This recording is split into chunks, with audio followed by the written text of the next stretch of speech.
continguts. Nosaltres hem tingut un equip de 10 persones treballant 6 mesos analitzant les 1.200 pliques. Així mateix. La part tecnològica, a més, hem comptat amb l'assessorament del Col·legi d'Enginyers. La part econòmica hem tingut l'assessorament de la Universitat Pompeu Fabra i la part de continguts ho hem fet amb els serveis propis del Consell. El resultat ha estat el resultat que ha vingut proposat per aquests serveis tècnics sota la meva presidència com president de la mesa de contractació. Doncs per què ha aixecat tanta polseguera? El fiasco del CAC escrivia en un editorial al diari El País. No li recordo què han escrit de què és el CAC i com s'ha comportat al Periódico de Catalunya. No li vull tampoc recordar com els ha insultat Luis del Olmo. I tampoc a vostè concretament li he de recordar com a més han dit que vostè ha jugat de lobby de l'Església Catòlica per la seva condició de cristià i, per tant, de catòlic practicant, donant una sèrie de freqüències a Ràdio Estel, que és l'emissora del Bisbat, mentre que, en canvi, perquè vostè estaria posicionat amb uns moviments catòlics molt distants de la COPE, treia les de la COPE. I el que li han dit a vostè els de la COPE ja no cal ni que li recordi. És la seva llibertat d'opinió i d'expressió, que jo sempre he respectat. Jo el que li puc dir és que com a president... Diu que haurien d'estar tots vostès encausats, diu el Jiménez Los Santos. El Jiménez Los Santos ha dit de mi coses inverosímils, inverosímils. I li ha tret la son? No, perquè tinc la consciència molt tranquil·la. Molt tranquil·la. Creguin que nosaltres hem actuat amb molt rigor, amb molta independència, sabent que nosaltres estàvem fent una cosa que era molt complicada i que portaria les seves derivades. Pensi una cosa, miri, a Madrid, a la Comunitat de Madrid, el concurs de les FMs es va treure a concurs fa 2 anys. El govern no està adjudicant des de fa 2 anys. Des de fa 2 anys que va treure el concurs, sembla com si no fos capaç d'adjudicar perquè el té paralitzat.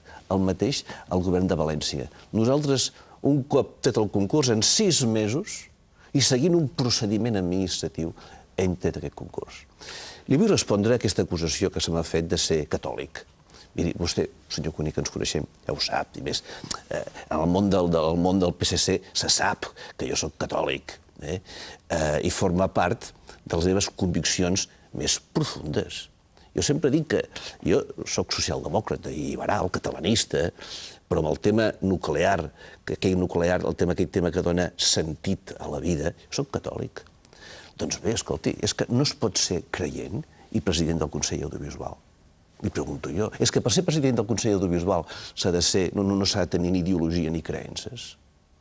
Però vostè ha estat en uns àmbits, i pertany, en canvi, ideològicament també, a uns àmbits d'esquerra que, en ares de defensar el laïcisme, sembla que de vegades continuïn sent anticlericals i anticreients. Bueno... Per tant, a vostè és el que no l'hauria de sorprendre, això, perquè això surt de files molt properes a les de vostè. Bueno, vostè sap que... La dreta no el critica per catòlic.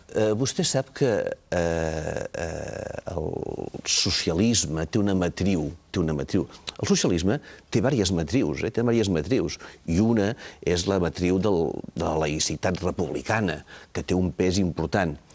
A Catalunya no tant, perquè en la creació del PSC van haver-hi molts fundadors que venien dels moviments catòlics, i per això el PSC ha tingut sempre una component molt més oberta que altres llocs. Per exemple, el País Basc, el PSOE del País Basc, que era tot ell tenia una component molt laïcista, van tenir que crear un grup organitzat de catòlics del PSOE al País Basc perquè era inèdit. A Catalunya, el PSC, que va agrupar moltes sensibilitats diferents, això no ha tingut mai cap tipus de problemes. El que passa que també és cert que en els últims anys, i com a resposta a una onada neointegrista de l'Església, hi ha hagut un rebot d'un cert laïcisme que ha estat en tensió amb aquesta onada neointegrista. I s'ha sentit incòmode vostè enmig d'aquesta situació? Oh, i tant, moltes vegades.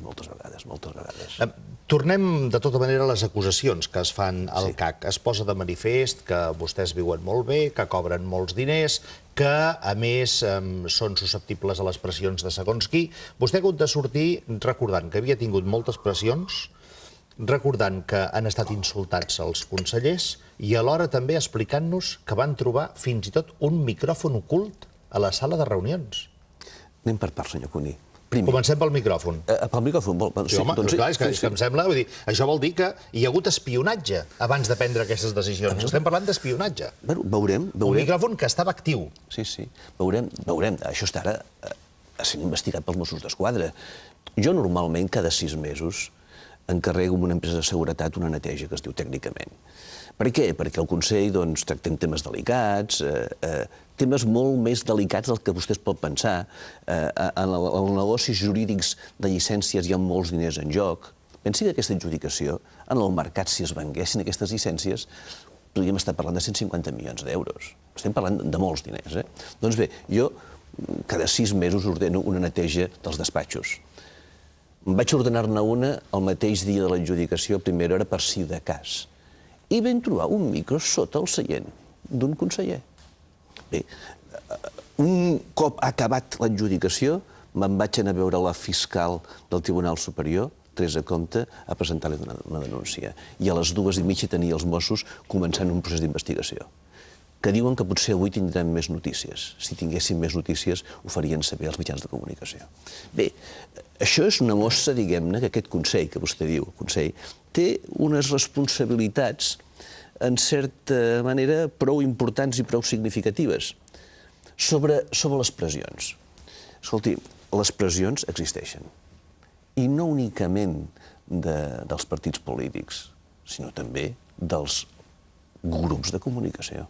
Ara, això depèn molt de fins a quin punt un es deixa pressionar.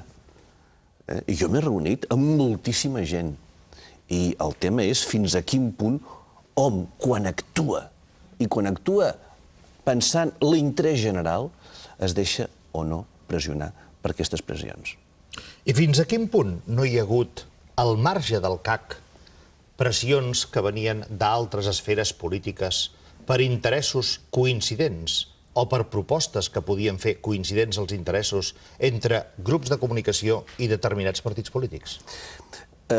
Miri, aquest és un tema que, de fet, intento parlar-ne una mica en el llibre que aviat presentaré, que és un llibre que es diu El primer poder, i que és un llibre en el que intento reflexionar sobre el pes dels mitjans en l'esfera pública. En aquest llibre el que intento reflexionar és sobre la importància de la regulació, precisament, i del servei públic audiovisual, per tal de garantir que l'esfera pública no sigui una esfera pública segrestada per uns mitjans de comunicació que cada cop més, i això, senyor Cuní, em sembla que estarà d'acord amb mi, que cada cop més estan perdent la vocació original de ser un bé social per esdevenir, en primer lloc, un bé mercantil. És que jo crec que ja fa temps que no ho són, que van renunciar a ser-ho, un bé social, però se'ls hi ha permès. Perdoni, se'ls hi ha permès, a tots se'ls hi ha permès, especialment als privats, perquè si en les adjudicacions es recorda clarament que és un bé públic administrat per empreses privades, per què costa tant sancionar o retirar per incompliment? Això ho podríem aplicar a Catalunya en el cas de les dites quotes del català?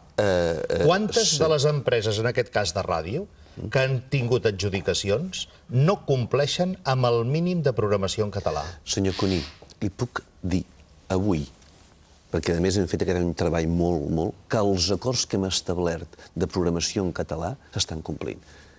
I li explico. A quines hores? Li explico. A quines hores? No, li explico. Sabent que les freqüències de modulació, senyor Cuní, són FMs que serveixen per xarxes estatals de ràdio, xarxes nacionals i xarxes locals. I el que li puc dir i li puc assegurar, perquè en fem una supervisió molt estricta, és que les hores de català acordades amb les xarxes estatals es produeixen i no es produeixen la matinada. Li puc ben dir. Sap què passa? Que de vegades, i em permetrà, i que em permetin també ara